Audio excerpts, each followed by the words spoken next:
बिस्मिल्लाहिर्रहमानिर्रहीम। रमज़ानुल मुबारक के तीसरे आशरे आखिरी आशरे का आगाज़ हो चुका है।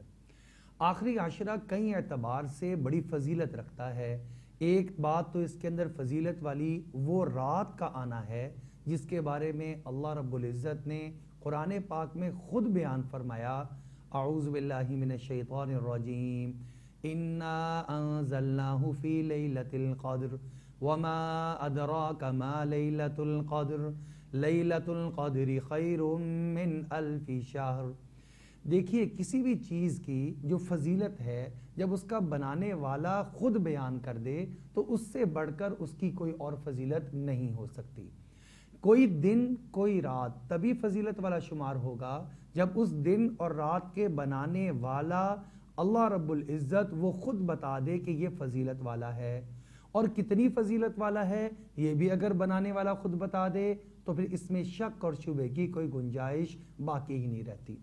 अल्लाह रब्बुल इज़्ज़त ने कुरान पाक की आयत मुबारका में जो बात बयान फरमाई वो ये कि ये एक रात जो लैलतुल क़द्र है, जिसको हम शब क़द्र के नाम से याद करते हैं, जो रमज़ानुल मुबारक के आखिरी आशरे की ताक रातों के अंदर कोई एक रात है जो अल्लाह ने पोशीदा रखी है, उसका अजर और उसकी फजीलत 1000 महीनों से ज़्यादा है।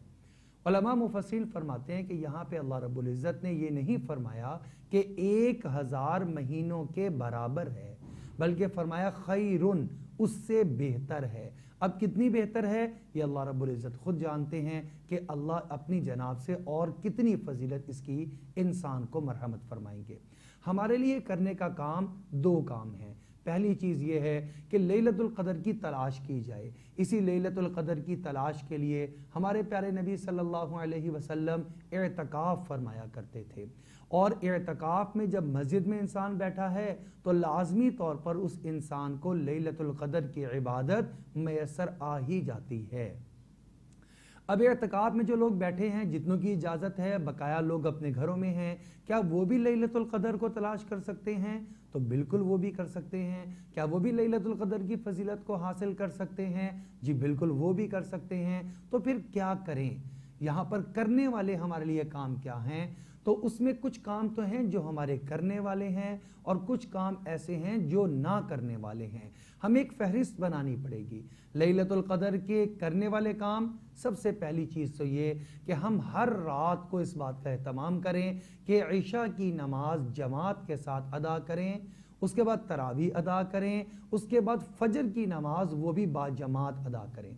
एक हदीस मुबारक में आता है, नबी अकरम सल्लल्लाहु अलैहि वसल्लम ने इरशाद फरमाया, जिस शख्स ने इशा की नमाज जमात के साथ पढ़ ली वो अजर और सवाब के एतबार से ऐसा है जैसा उसने आधी रात अल्लाह के सामने खड़े होकर इबादत के अंदर गुजार दी। और फिर जिसने फजर की नमाज भी बाजमात अदा कर ली तो ये अजर और सवाब के एतबार से ऐसा है जैसा इसने सारी रात अल्लाह रब्बुल इज़्ज़त के सामने खड़े होकर इबादत के अंदर गुजार दी। लिहाजा फजर की नमाज बाजमात एहतमाम, इशा की नमाज बाजमात एहतमाम, जब ये कर लिया तो रात की फजीलत तो मिल गई। दूसरा करने वाला काम क्या है कि इस रात के अंदर हम तरावी पढ़ेंगे तो नवाफिल हो ही जाएंगे, तहज्जुद की भी हम इंशाल्लाह नियत कर लें और तहज्जुद भी अदा कर लें।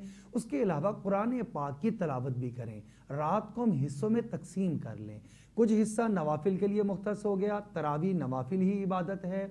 उसके अलावा कुरान पाक की तलावत, उसके लिए कुछ वक्त को हम मज़ीद मुख्तस कर लें, आधा घंटा पौना घंटा कुरान पाक को देख कर तलावत कर लें। फिर कुछ करने वाला कामों में से एक काम ये भी है कि कुछ वक्त हम दुआ के लिए मुख्तस करें। आज हमारी आदत दुआ मांगने की ख़त्म होती जा रही है। हालांकि नबी अकरम सल्लल्लाहु अलैहि वसल्लम ने इरशाद फरमाया, वक़ाल रब्बुकुम उदऊनी अस्तजिब लकुम, अल्लाह फरमाते हैं कि तुम मुझे पुकारो, मुझसे दुआ करो, मैं तुम्हारी दुआ को कबूल फरमाऊँगा। और हदीस मुबारक में आता है कि जो अल्लाह से मांगता है अल्लाह उससे खुश होते हैं और जो अल्लाह से नहीं मांगता अल्लाह उससे नाराज़ हो जाते हैं। एक और हदीस मुबारक में इरशाद फरमाया गया, अद्दुआ मुखुल इबादा, दुआ तो इबादत का मग़ज़ हुआ करता है। لہٰذا اپنے لیے دعا مانگیں، اپنی اولاد کے لیے دعا مانگیں، اپنے والدین کے لیے دعا مانگیں، اپنے دنیاوی کاروبار ملازمت کے لیے دعا مانگیں، اپنی آخرت کے مسائل کے لیے بھی اللہ رب العزت سے اس رات میں دعا مانگیں۔ اللہ ہمارے قبر کے مسائل کو حل فرما دے، ہمارے حشر کے میدان کے مسائل کو حل فرما دیجئے، ہمیں اب جنت عطا فرما دیجئے، دوزخ سے ہمیں محفوظ فرما لیجئے۔ یہ دعائیں ہیں جو کہ مانگنے والی ہیں۔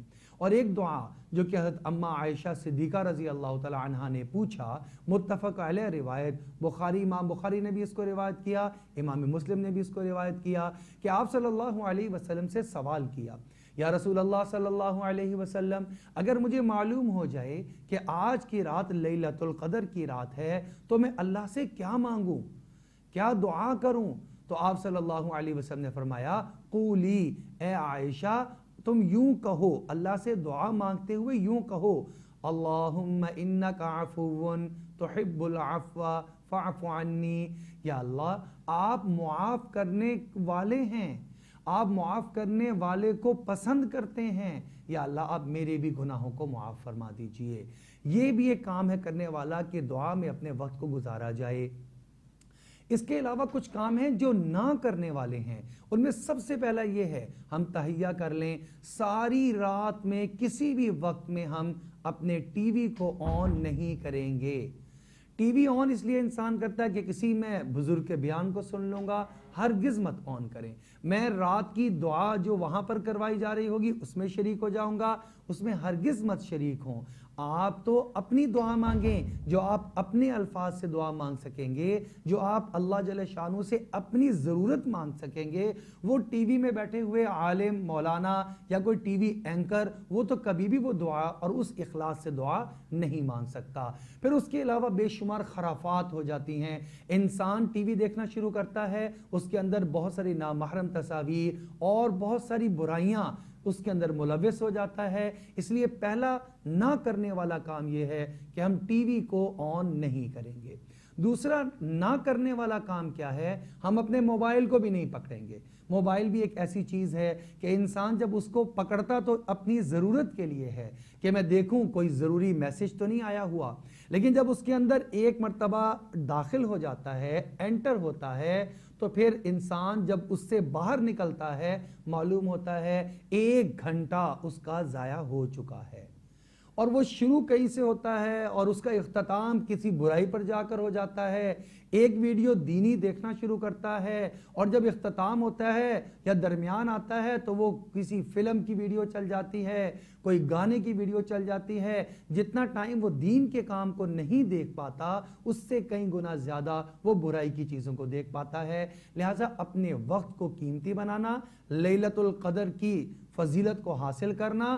نبی اکرم صلی اللہ علیہ وسلم نے ارشاد فرمایا، من قام لیلۃ القدر ایمانا و احتسابا غفر له ما تقدم من ذنبه، جس شخص نے لیلۃ القدر کو زندہ کر دیا، اس کو قیام کیا، اس کو انسان نے نیک اعمال سے زندہ کر دیا، اللہ رب العزت پر ایمان لاتے ہوئے اور اپنے نیک اعمال کے اجر کا اللہ سے امید لگاتے ہوئے، اللہ جل شانہ اس کے پچھلے سارے گناہوں کو معاف فرما دیں گے۔